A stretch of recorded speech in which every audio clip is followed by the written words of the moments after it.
রাত পোহালেই দীর্ঘ ২২ বছর পর বিএনপির বর্তমান চেয়ারম্যান তারেক রহমান ময়মনসিংহের মাটিতে পা রাখবেন।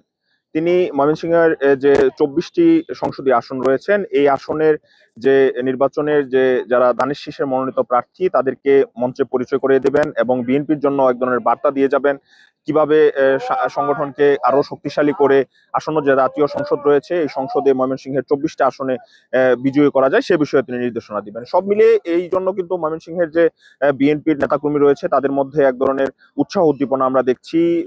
তারা এই তারেক রহমানের আশা উপলক্ষে তারা কিন্তু বেশ উজ্জীবিত। আমি একটু রয়েছে এখন সার্কিট হাউস মাঠে, যে মাঠে ময়মনসিংহের যে সবচেয়ে বড় জনসভাগুলো সেটি হয়ে থাকে। এই জনসভায় এই যে মাঠ, সেই মাঠে সবশেষ প্রস্তুতি চলছে। এখানে মঞ্চ তৈরির কাজ চলছে এবং নেতাকর্মীরা কিন্তু আসছেন দেখভাল করার জন্য।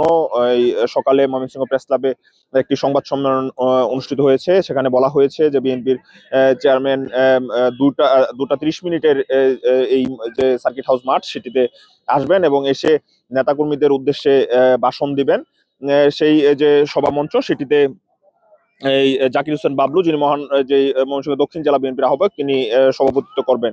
সব মিলিয়ে যে ময়মনসিংহের যে বিএনপির যে মনোনীত প্রার্থীগুলো রয়েছে সেই হিসেবে আসনে যেগুলো বিদ্রোহী প্রার্থী রয়েছেন তাদের মধ্যে যে রাজনৈতিক দূরত্ব রয়েছেন এবং যে রাজনৈতিক যে গ্যাপগুলো রয়েছে সেই সব পূরণ হবে এই তারেক রহমানের আশা উপলক্ষে, এমনটি কিন্তু বিএনপির কর্মীরা প্রত্যাশা করছেন। সাধারণ মানুষ বলছেন যে তারেক রহমান আগামীতে প্রধানমন্ত্রী হলে দেশ চালানোর দায়িত্ব বিএনপি পেলে তিনি যে প্রত্যাশাগুলো ময়মনসিংহ নগরীর যে সমস্যাগুলো রয়েছে সেগুলো নিয়ে যে নগরবাসীকে এক ধরনের আশ্বস্ত করে যাবেন, এমনটি কিন্তু ময়মনসিংহ নগরবাসী প্রত্যাশা করছেন। ময়মনসিংহের যে সমস্যাগুলো রয়েছে, ময়মনসিংহবাসীর যে দাবিগুলো রয়েছে সেসব বিষয়ে ময়মনসিংহের সাধারণ নাগরিক তারা তারেক রহমানের কাছ থেকে এক ধরনের আশ্বস্ত হবেন সেটি প্রত্যাশা করছেন। আমরা আইন শৃঙ্খলা বাহিনীর সাথে কথা বলে জেনেছি তারা কিন্তু যে বেশ তৎপর রয়েছেন যাতে কোনো রকম অনাকাঙ্ক্ষিত ঘটনা না ঘটে এবং এই তারেক রহমানের যে জনসভা সেটি যেন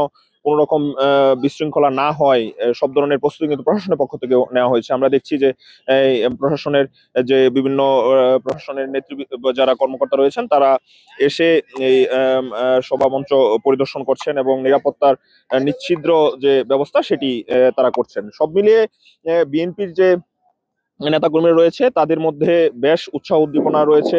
এই যে তাদের যে প্রিয় নেতা তাকে স্বচক্ষে দেখবেন এবং তার নির্দেশনা নিয়ে মাঠে কাজ করবেন, এমনটি কিন্তু আমরা এই সার্কিট হাউস মাঠে এসে উপলব্ধি করছি। আমরা সব মিলিয়ে কিছু এই যে শেষ প্রস্তুতি সেটি চলছে, মঞ্চের কাজ এবং সাজসজ্জার কাজ কিছু রয়েছে সেগুলো চলছে এবং যারা সাংগঠনিক দায়িত্ব রয়েছেন তারা কিন্তু কিভাবে এই যে জনসভা সেটিকে জনসমুদ্রে পরিণত করা যায় সে বিষয়ে কিন্তু এই যে দায়িত্বপ্রাপ্ত নেতাকর্মী যারা রয়েছেন তারা উপজেলা পর্যায়ে, ইউনিয়ন পর্যায়ে এবং ওয়ার্ড পর্যায়ে থেকে যেন সর্বোচ্চ নেতাকর্মীরা এবং সাধারণ মানুষের সমাগম ঘটিয়ে এই যে সার্কিট হাউস মাঠ সেটিকে জনসমুদ্রে রূপান্তরিত করতে পারে সে লক্ষ্যে কিন্তু নেতাকর্মীরা কাজ করছেন। তো ময়মনসিংহ থেকে এই ছিল আমার কাছে তারেক রহমানের আগমনের প্রস্তুতির সবশেষ খবরাখবর।